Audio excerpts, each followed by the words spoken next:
પ્રયોગ કરવાનો કોઈ કામ નથી.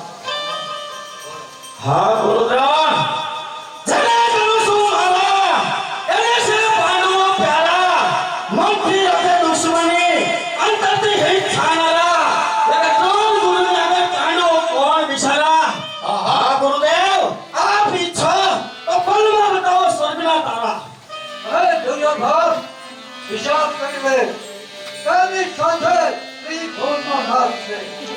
હા ગુરુદ્રાણ ભલે કયો સૌભાન વેરી તેરી ધૂળમાં સબસે ના રંગ હજી પાંડવોના ખૂનમાં. હા ગુરુદ્રાણ આપ ગમે તેમ કરો મારે યુદ્ધ ને યુદ્ધ જ જોઈએ. હે દુર્યોધન યુદ્ધ તો કદાપી નહીં ચાલે. હા ગુરુદ્રાણ જો આપણે યુદ્ધ ન કરવું હોય તો મામા ગુરુદ્રાણને કહી દો કે ચાર પાંડવો અને પાંચમા ગુરુદ્રાણ અંગડી ફેરી વનમાં ચાલતા થઈ જાય. હા બરોબર છે. હે દુર્યોધન એ તું ભૂલે છો કે તું પરીક્ષાને ભરી રહ્યો છો. તમારે સામે હા ગુરુદ્રાણ ભૂલી ગયો છું ભાન વેરી કેરી ધૂનમાં સબસે રંગાના હજી પાંડવોના ગુણમાં ગુરુદ્રાણ. હા દુર્યોધન તારે યુદ્ધ જોઈએ છે અમને. હા ગુરુદ્રાણ તો હવે તને 7 વર્ષનું યુદ્ધ નથી આપું. ઘણું. હા મામા સાત કોઠા બરાબર ને હા હા ઘણું. આપણે તો યુદ્ધનું જ કામ છે બરાબર છે. અરે કોઠા એમનું બરાબર છે ભારતનો મુદ્દા લાવો. હા મામા ગુરુદ્રાણ જે માગે એટલા માણસના મરદા આપણા રાજમાંથી હાજર કરો. એટલે એક હજારો ફરતો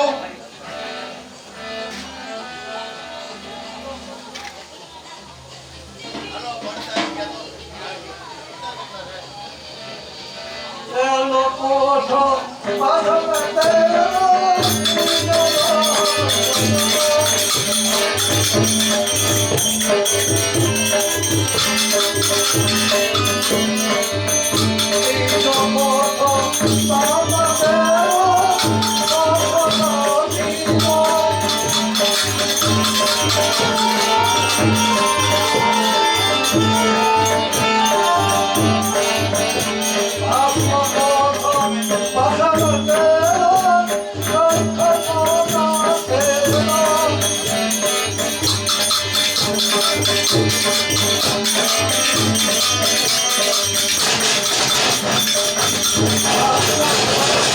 યુદ્ધની તૈયારી થવા મળે હવે તો.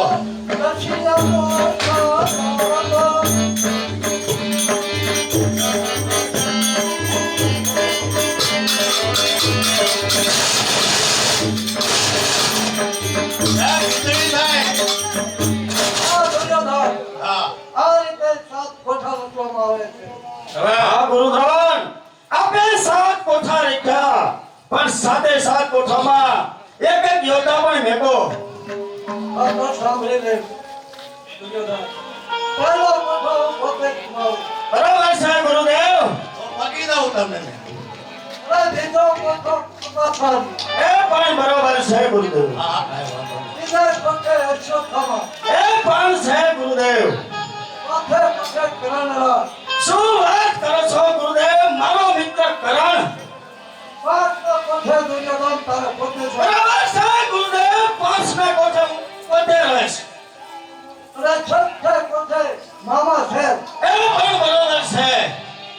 અને સાતમા કોઠે આપ તો બધાની જયદ્ર. એ પણ બરાબર છે ગુરુદેવ. હા ગુરુદેવ હવે એ પણ મને કહો કે પાંડવોની સભામાં આ કઈ રીતે જાણ કરવી. હા દુર્યોધન. આ કોઠો મારો. પાનનું ભેડું બનાવી અરે પાંડવોની સભામાં મોકલ. હવે ગુરુદેવ 66 પાનનો બેડો આપ બનાવી આપો એટલે હું પાંડવોની સભામાં ક્યાં મેળવું. હા ઘરે કોઠા રચી દીધા. અને જે રીતે તારે મેકલવા સમજે છો એ રીતે મોકલ. બરાબર છે ગુરુદેવ. કારણ કે ગુરુ કોણ ધોન લખી નો દે ને. કારણ કે હવે તો આપણે દુશ્મન થઈ ગયા. હા એ પણ બરાબર છે મામા. હા ધોન લખી દીધું ને. મામા હું વિસ્તારથી કોઠા લખું છું અને આપ સાંભળો ને પછી પાંડવોની સભામાં જઈને જ્ઞાન આપો. આપ કેવું. સોના સોનાની પાંડવ. હા હા બરાબર.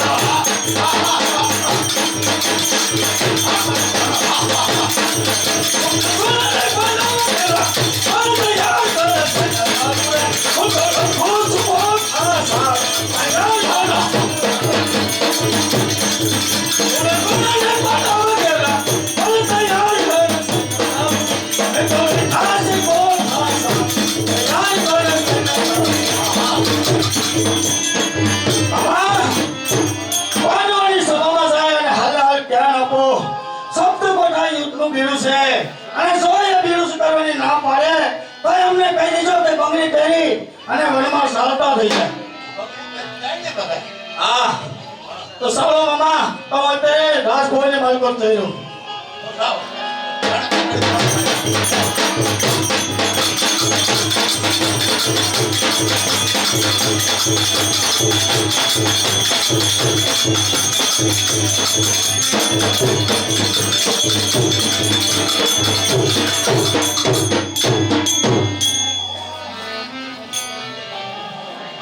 હવે તો ભાઈઓના દરબારમાં જવાનું છે. હા અને પૂરેપૂરો આમ કમ્પ્લેટ દેખાઈ ગયો છે. કારણ કે યુદ્ધ હોય ને તેવું ગમે નહીં. કીર્તન બધા ગાતા આપણે યુદ્ધ કરવાનું થતું હોય તો મજા આવે. હા હા.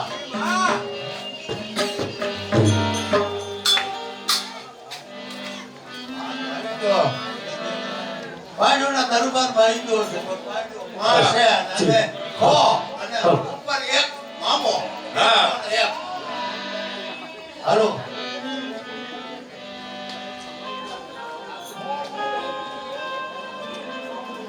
છત્રપતિ દુર્યોધન એટલે મારો ભાણો અને મારા ભાણા આ મોકલું છે એટલે મારે દેવા આવવું પડે. સંપત્તિ છે તે મામા અમે વાંચી લે બરોબર. મોટા હા છત્રપતિ દુર્યોધન હા કપટ કર્યું હા અને હાથ કોઠા યુદ્ધ ત્યારે મને મોકલ્યું છે. હા અને હાથ કોઠા યુદ્ધ અમે 4 ભાઈઓમાંથી કોઈ જાણતું નથી. હા જાણતો તો એક અર્જુન હા એ પાતાળને મારી પર રોકાણો છે. પાતાળ ગયો છે પાતાળમાં.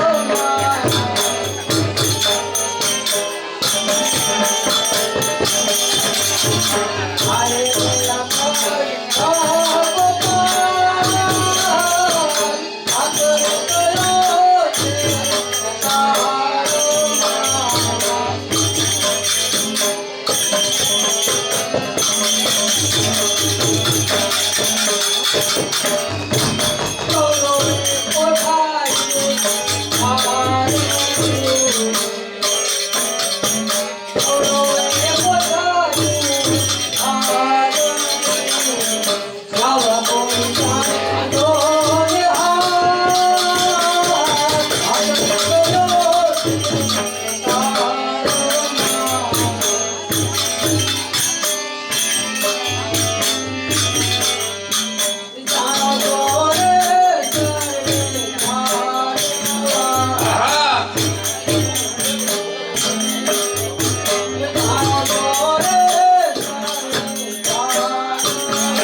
અને આ મુસીબતમાં હું આવી ગયો છું.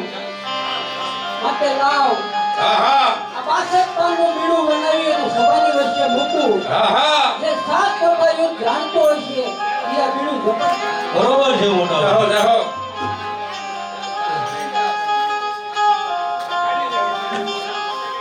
કૌરવ